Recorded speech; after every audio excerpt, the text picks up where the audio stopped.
എന്റെ ഫ്രണ്ടിന്റെ ആളുടെ ഫ്രണ്ടായിരുന്നു.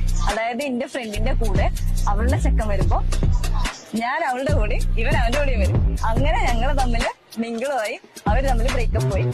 അവൾക്കൊരു കുട്ടിയായി.